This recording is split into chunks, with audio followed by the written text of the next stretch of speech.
the intervention.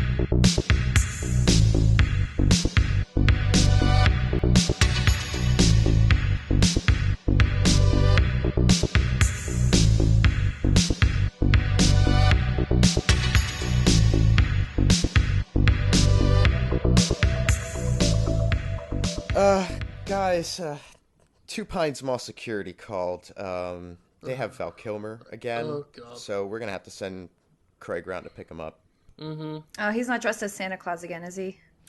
No, not this time. Oh, God, it's not Spider-Man, is it? I'm just glad he's wearing pants, okay? Now they're short and he's green. Great. Wonderful. Yeah, he's wearing a pair of purple shorts that are torn and he's green and he appears to have gotten into another fight with a child. Oh, Jesus. We told him about this. It's not good for his image to get into physical and emotional altercations with children at Two Pines Mall. Every fucking week. Like, he's got nothing better to do on the weekend but go hang around the mall and antagonize children. And I don't even see what his problem is. It seems to be just completely random. There's no two scenarios that are the same. Perceived slights, as far as I can tell. I know last week he got into a punch-up with someone's mother because he was screaming at the mother to control the child because he was claiming the child was checking him out. Like, how old was this child? I have no idea, but, I mean, we're talking, child. Like, it had a transformer in its hand, which he claimed was his at one point. I don't know what the guy's deal is. This isn't the first time he's accused children of staring at, what did he describe them as, his lady lumps.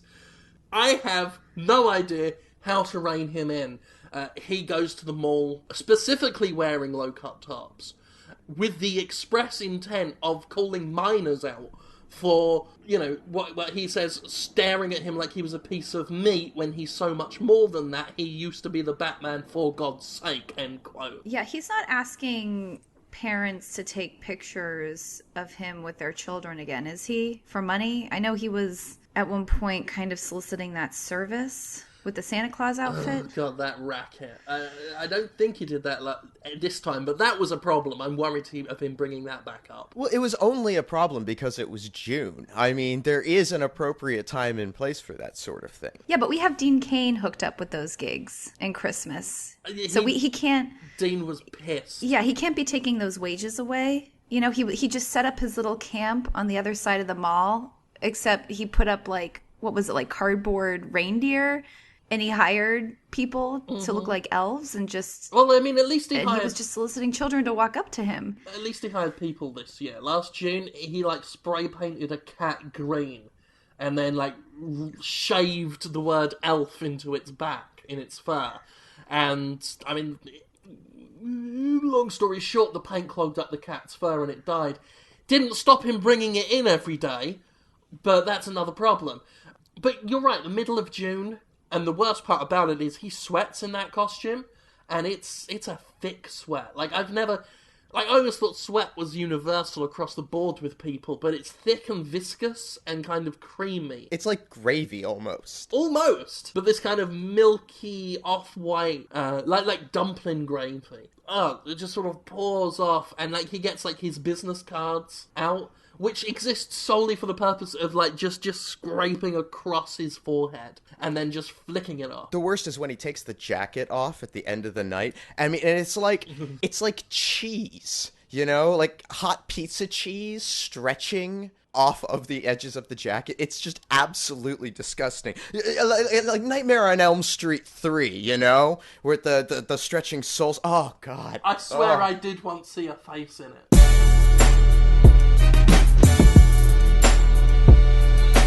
All right, guys, so we have a new client this week, Whole Foods. Oh, lovely. Yeah, I know. Great food, great prices. Now, they've come to us specifically because they have started to introduce a new meat to their meat department, rabbit. And they're having a little bit of trouble selling the rabbits. Specifically, we have some humane rabbit societies who are concerned about the selling of rabbits and the treatment of them before they are sold. So Whole Foods has come to us to solicit our services for some ideas for how they can increase the rabbits' lives before they are slaughtered. Currently, they are held in pens socially. Every rabbit needs a friend before they're killed. But they want some more ideas in how they can please the Humane Society. So, well, I'm confused as to why there's a backlash. You're saying people are sympathising with the rabbits. I've never heard a good thing about a rabbit. I mean, they call them the vermin of the skies.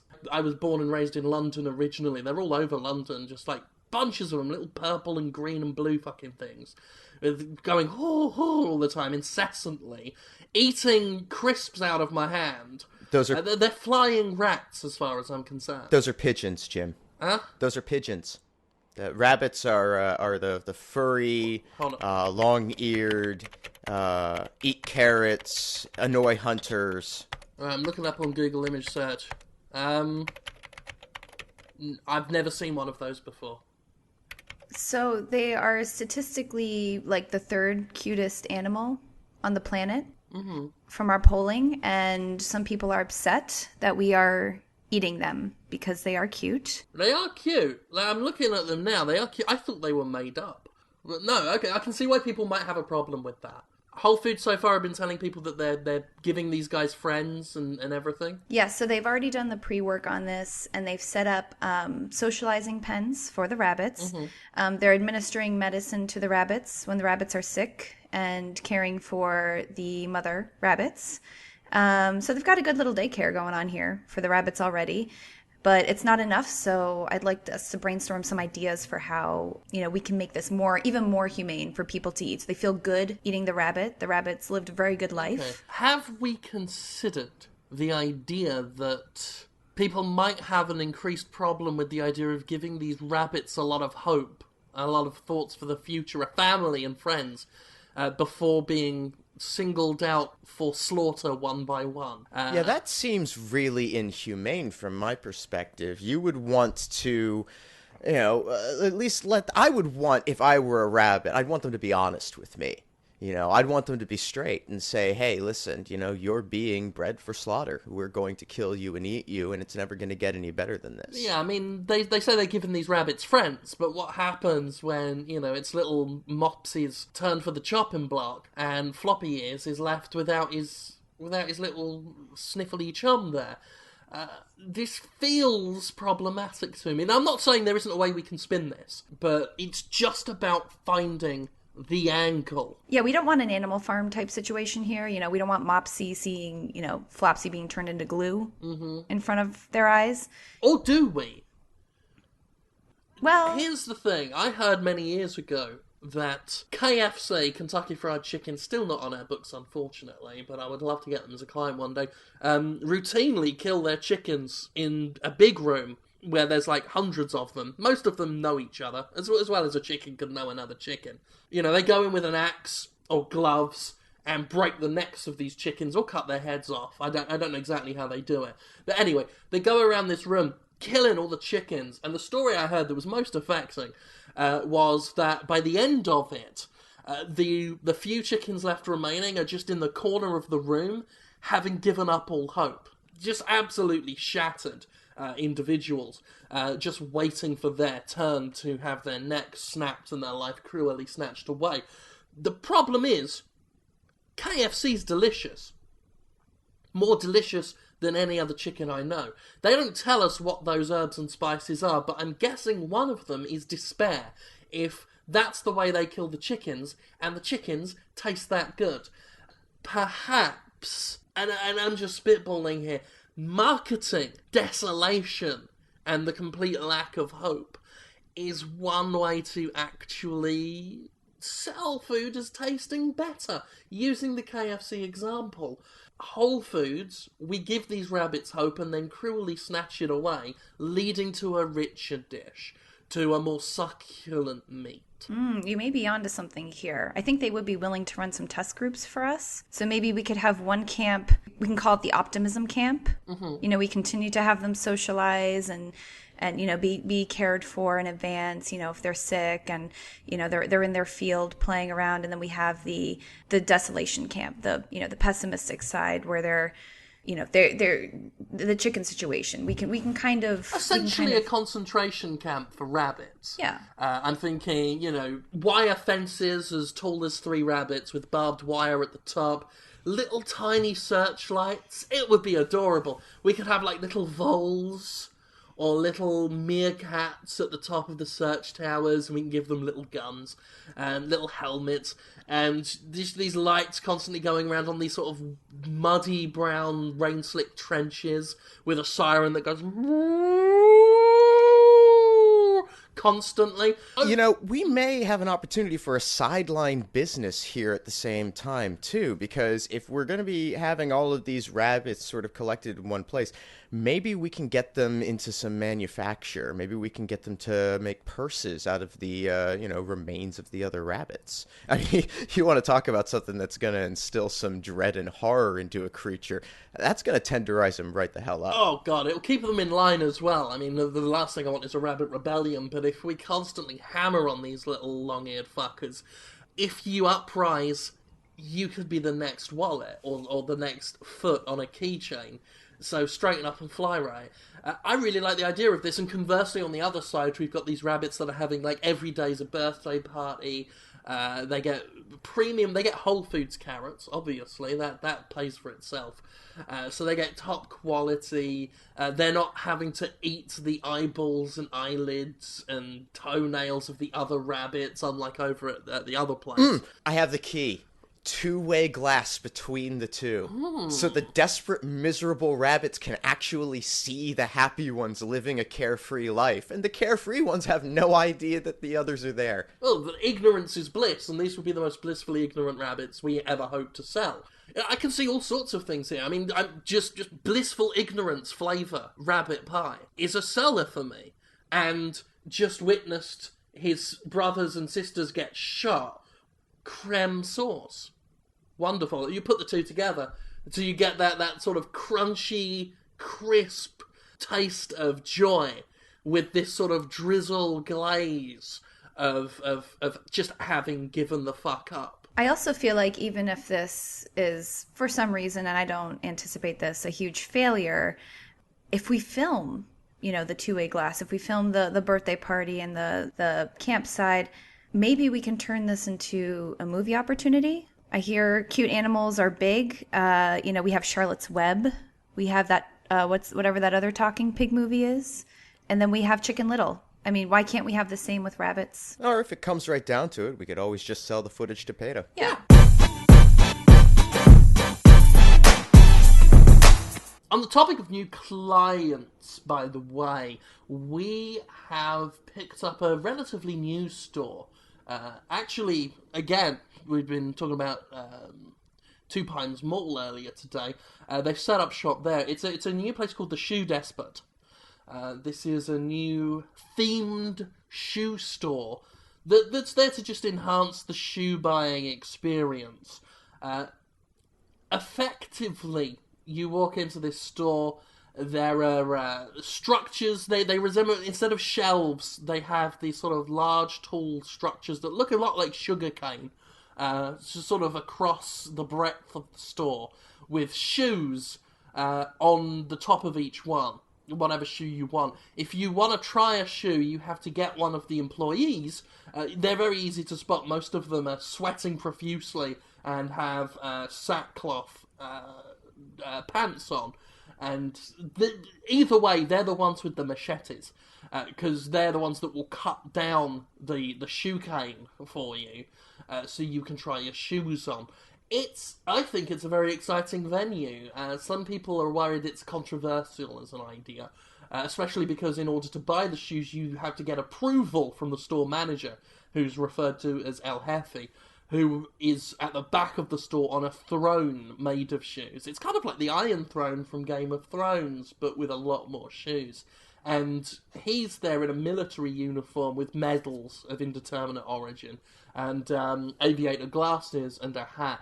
And he will scream at you and berate you while you're buying the shoes. And if you can withstand the punishment, and if you don't run away when the gun comes out, then you leave with a really nice, good quality pair of shoes. Now, I actually think that's a really brilliant approach. You have this sort of intriguing, adventurous theme. It feels a little rustic. It feels like anything could happen. There's an element of danger, which is thrilling. But at the same time, under the surface level, you're getting fashion consultancy free of charge. You have the Shoe Despot there to direct and guide you towards the optimal shoe purchase for you. And you trust him because he is impeccably dressed. And he has a gun. Several, actually. Most Shoe Despot managers are required to have at least 3 guns. They don't have to bring them all in on the same day, but it's like, we're all about style at the Shoe Despot, so just make sure you vary it up. No one wants to go in and see the same old El Jefe. The military uniform, however, is a regimented thing. Keep that on at all times. Keep your medals polished. Smoking a cigar is fine if you're El Jefe. If you've not earned that right, keep it out. This is a smoke-free zone. I really like it. And obviously, I mean, hell, even the employees look good. I mean, that's a good look for August. This sheen of sweat.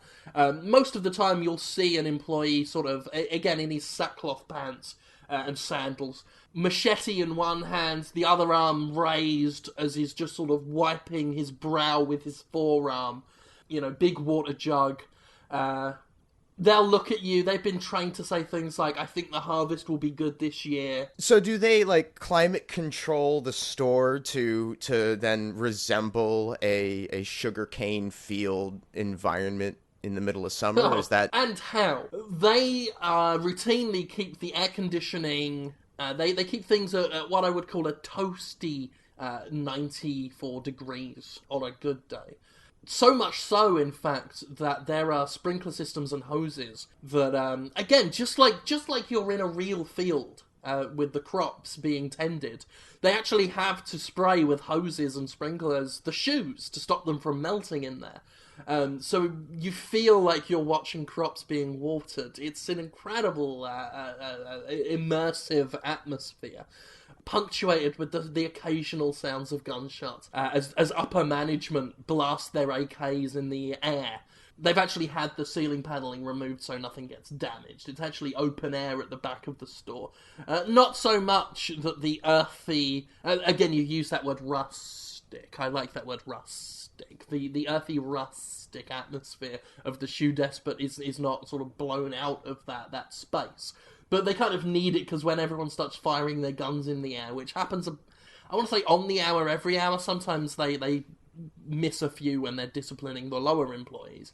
But it transforms shoe buying from, well, just shoe buying into an experience, which is important. And I want to stress this.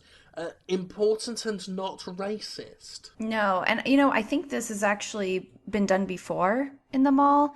There was a certain store, can't recall the name, but they import a limited resource product, basically handmade woven goods from Central American children, making them by hand. I think, what is it? Banana Republic. That's what it's called. It's been done before. They're very successful. Oh, they're not going to have to worry about any legal action from this then. God, no. I mean, they've already paved the way for this. Well, then that's convenient. So who? Let's talk the shoes then. Mm-hmm. Are these major line shoes? Are they like major designers, name brands? Are they producing their own line of shoes? Where's the resource coming from? Oh, we use the finest goat leather, pressed in, I'd say the name of the country that they come from, but I can't pronounce it, and I don't want to sound culturally ignorant by attempting it, so I won't. We don't have brand names per se. We do use names like Nike, like Adidas, but we are technically not supposed to. I think that was how it was explained to me. But, again, in the same explanation, I was told, El Jefe don't care about that shit. So get your ass out of here. Well, if their legal department has it under control, then I'm not going to worry about it. Fully under wraps. Every time I, in fact, say the word legal, there's someone there with a big knife, brandishing it menacingly, which I take as a sign as they're aware of any loopholes, any pitfalls they might have, and have already countered them.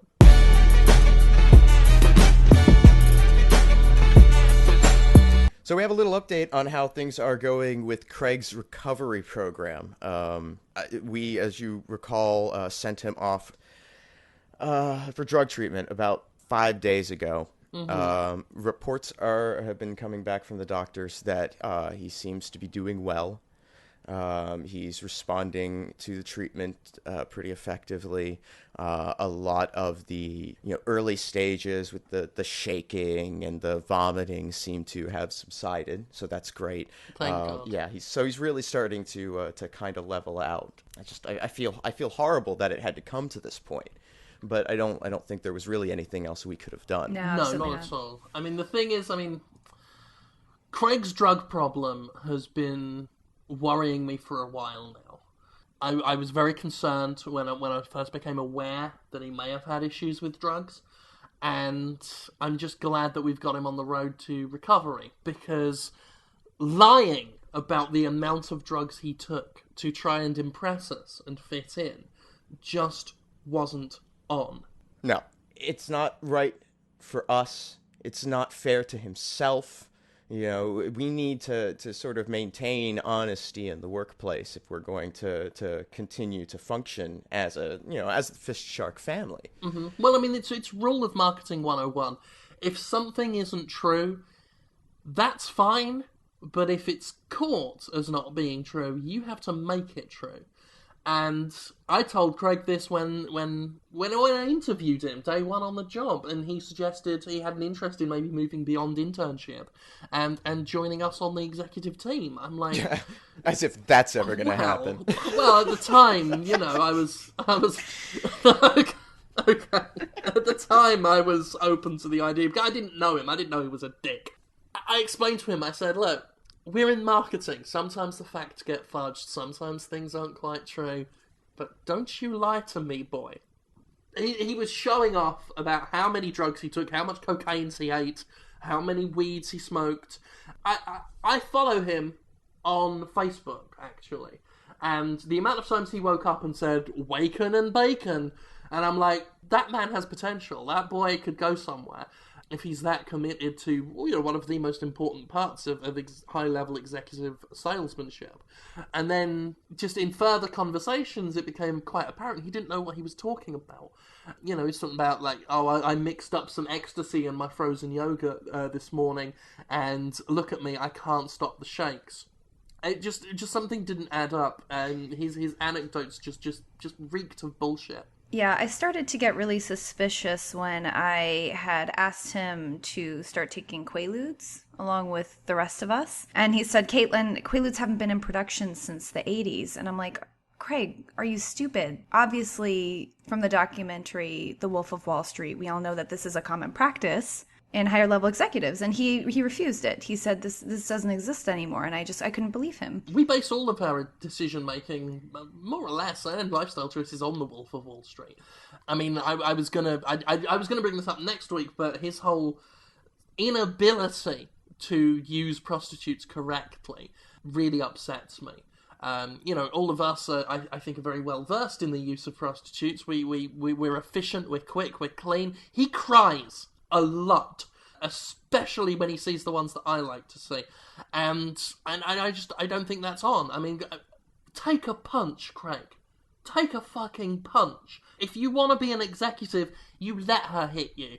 Now, do it.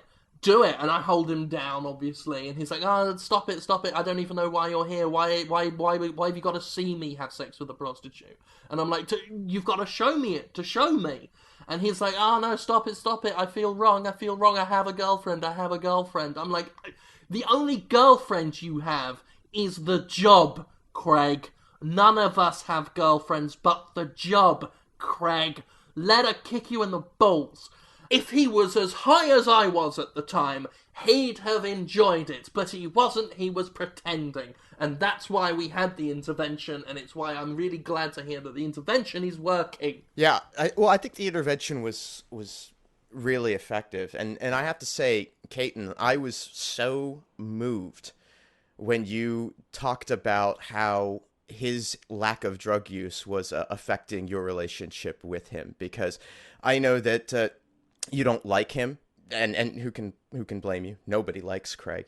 And I think that you're right. Had he been on a nearly crippling quantity of heroin, he would have just been more pleasant to deal with in general. Look, you all know I've been trying hard for a really long time to be the bigger woman here and step up to the plate and reach out and help him with his lack of addiction, but I think it's a lost cause. The boy can't be reached. No, this program that we put him in, it's absolutely going to work. I am completely confident. What they've done is they've taken him to that warehouse that we rent for special occasions on the outskirts of the industrial district. And they're just pumping him full of every drug that you can abuse. Just one after another. They're starting out with, they started out with some pretty heavy shit. A little bit of PCP, a little bit of cocaine, just to really get him cranked up and energized. And then they're going to sort of level him out with some Quaaludes, which, I don't know what he's talking about. They haven't been manufactured since the 80s. What a load of horse shit. Some ecstasy, and then eventually they're going to ramp him back up with some methamphetamine. And that cycle's just going to continue, I think, for another 4 or 5 days. And by the time they have him out, I don't think his body will be capable of even continuing to function without a steady supply of drugs. Well, that's good, because, I mean, if he was unconscious through drug use a lot more often, he'd be a lot more fun to be around. People wouldn't mind working with him if he was just passed out on his desk, not making any noises.